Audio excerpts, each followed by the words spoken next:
This is the latest feature or the first full feature from writer-director Mary Bronstein, starring Rose Byrne as Linda. And this goes in the vein of Hamnet and Die My Love, of hard motherhood films that have come out this fall.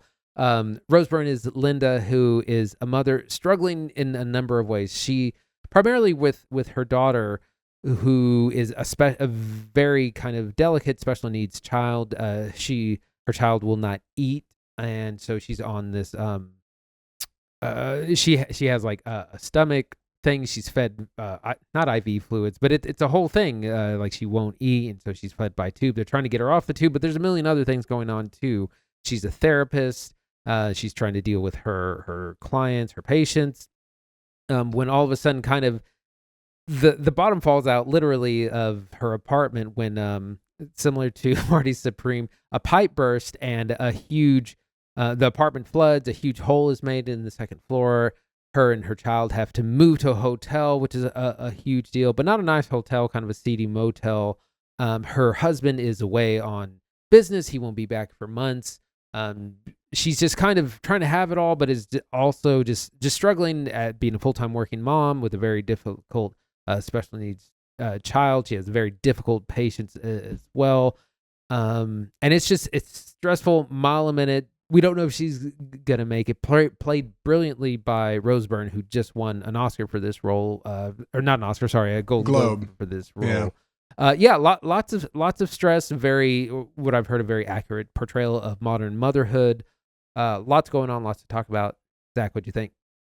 So this movie's really good, and I think Rose Byrne is really good in it. It's a stress movie for sure. In the similar way, something like Uncut Gems is like a stress movie, right? Like you're just like stuck with this protagonist who is on this like breakneck pace to some kind of just disaster. Like everything's getting worse. The phone is always going off. The kid is always crying. You cannot escape it.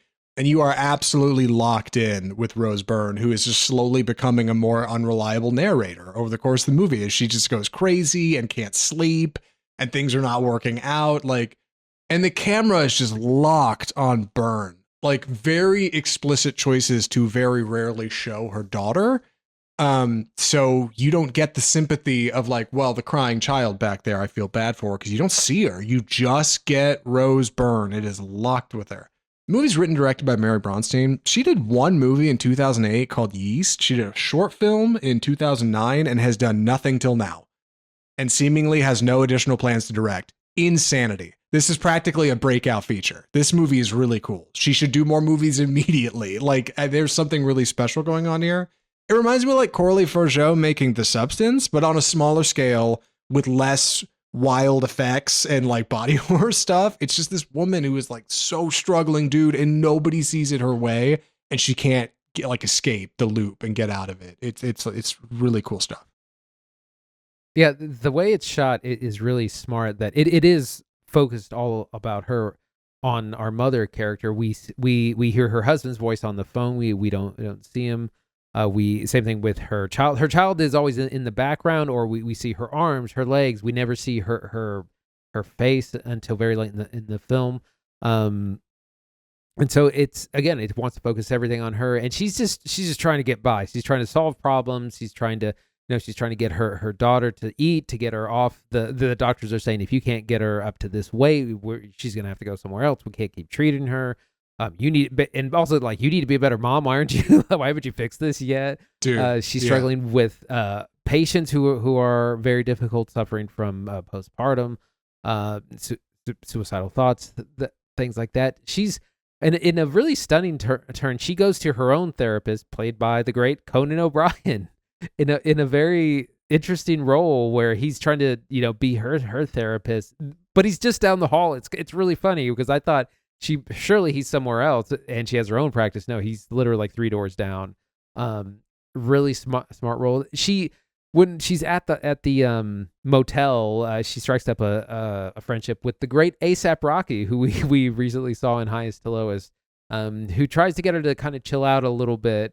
She starts drinking real heavily at the motel.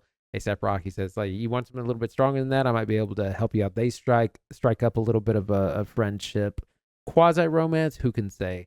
But the film is just like it's so stressful, but I was so locked in. I had the opposite of Die My Love, which I really struggled through that film, which is also its own kind of experimental portrayal of motherhood.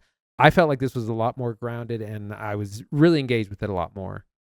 Yeah, you stay with it real good. Yeah, the way it's shot, these claustrophobic angles on just small things like this baby monitor that's just constantly beeping, or real tight on Rose Byrne's face. Like it opens with a great shot. It's like you can't even see her forehead or her chin. It's so tight on like her emotions and features.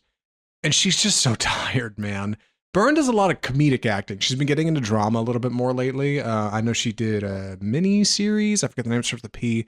It was like relatively successful. I haven't watched any of that. I haven't seen her in a film since like Neighbors 2, right? Where she's acting opposite Seth Rogen. So like here she is just a tour de force as this person who's just alone.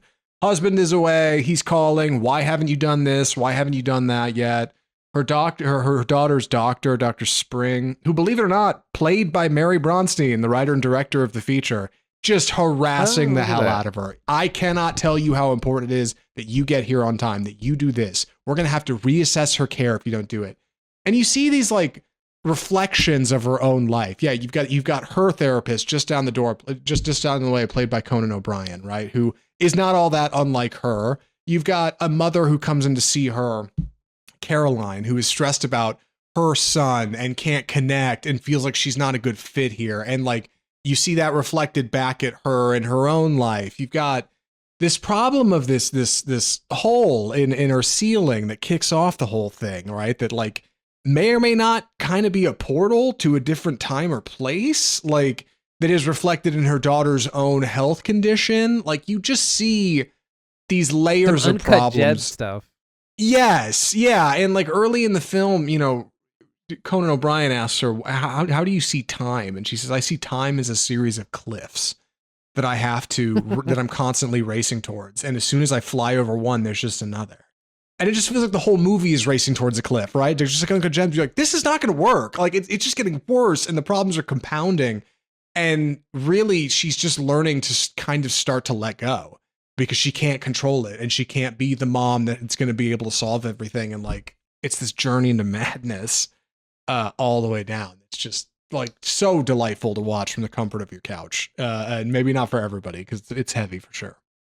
Well, it's interesting that she's a therapist because she knows all like the therapy, like she knows all the science and she knows all the therapy speak. And like, she's really great with her daughter because you would expect her to like be, most people would probably be like yelling at their kid quite a bit. And she doesn't do that. Like she's very aware of her daughter's condition and her like her psychology behind all of it. And like, she's doing the best, but it's still just not quite enough because like she has no help. Like everyone is gone. Like everyone's like voices, like yelling on the phone.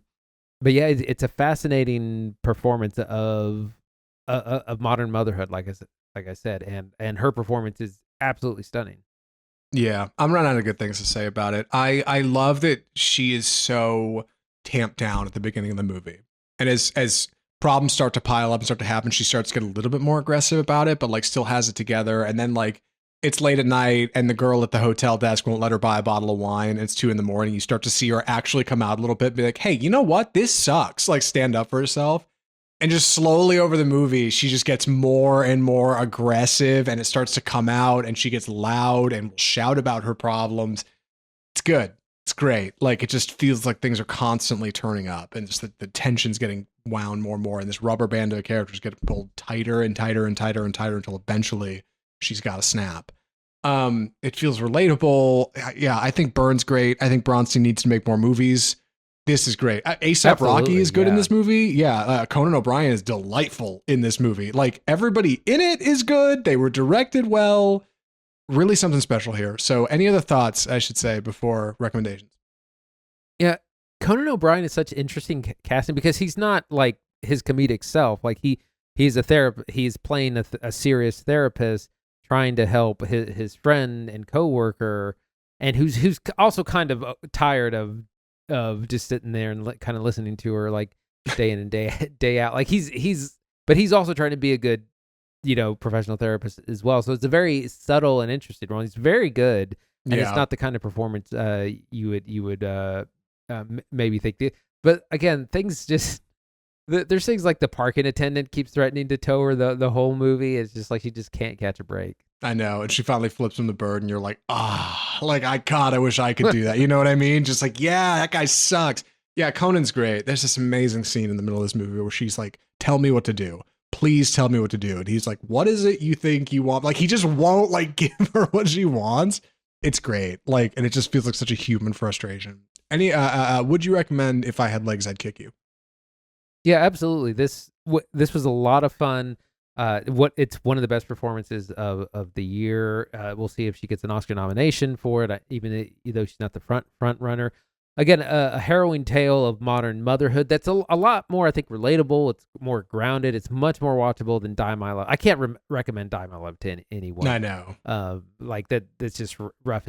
That's a weird experimental film. This I think hits a lot home. It's funny. There's a lot of humor in it as well, but it's rough and it's stressful. But it was a great watch, and I really enjoyed it. I liked it. I would recommend this to young moms, and it might be too much, and it might be like a nightmare movie, but like, dude, I've just never seen motherhood depicted this way. Like this viscerally and this honest. Like it's really something special. Byrne is amazing. Conan O'Brien is great. A$AP Rocky is great. Really fantastic work from director Mary Bronstein. Go see If I Had Legs, I'd Kick You. We saw it on VOD. I don't even know if you could see it in the theater. I wish I had. That would have been great. But yeah, I think we got it for like $6 on Amazon. Yeah, I'm sure you can find it at other retailers. Check it out. Would recommend. This movie's cool. It's a good time. It's a stress movie. You're going to love it. And that's our episode. Good Lord. Off Script episode 321 done and dusted. Andy, what are we watching next week?